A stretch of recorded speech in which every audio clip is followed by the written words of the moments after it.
Stop overpaying. Brainy Buyer's head-to-head comparison mean you save.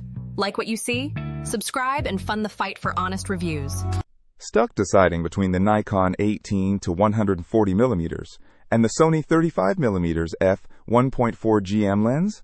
This is the classic zoom versus prime lens debate for photographers. The Nikon 18-140mm B018882XYPO looks incredibly versatile, covering everything from wide angle to telephoto. But is that versatility worth the trade-offs? Absolutely. Imagine hiking in the mountains. You capture a sweeping vista at 18mm, then zoom to 140mm to photograph a bird perched on a distant branch, all with one lens. No lens swapping needed. True, but the Sony 35mm f/1.4 GM B096L88 VR4 has that legendary G-Master bokeh and a super fast aperture.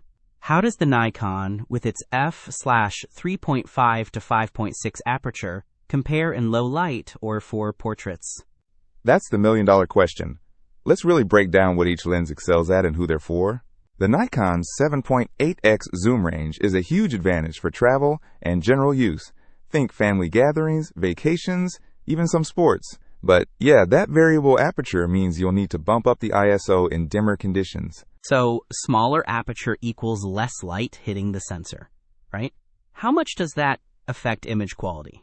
Will I get blurry photos indoors without a tripod? The Sony, on the other hand, is a low-light beast with its f/1.4 aperture. You get incredible subject isolation, creamy bokeh, and can shoot in very dim conditions without cranking the ISO. Perfect for portraits, weddings, or street photography at night. But you're locked at 35mm. What if I'm shooting a landscape or need to get closer to my subject? Am I constantly switching lenses? Exactly. That's the core difference. The Nikon is about convenience and adaptability, while the Sony is about maximizing image quality and artistic control in specific situations. So it boils down to shooting style and priorities. Are you a spontaneous shooter who needs a flexible all-rounder? Or a meticulous photographer who prioritizes that signature bokeh and low-light performance? If you're a traveler, a parent capturing everyday moments, or someone who wants a single do-it-all lens, the Nikon 18-140mm is a fantastic choice. Plus, at around $230 renewed, it's a great value.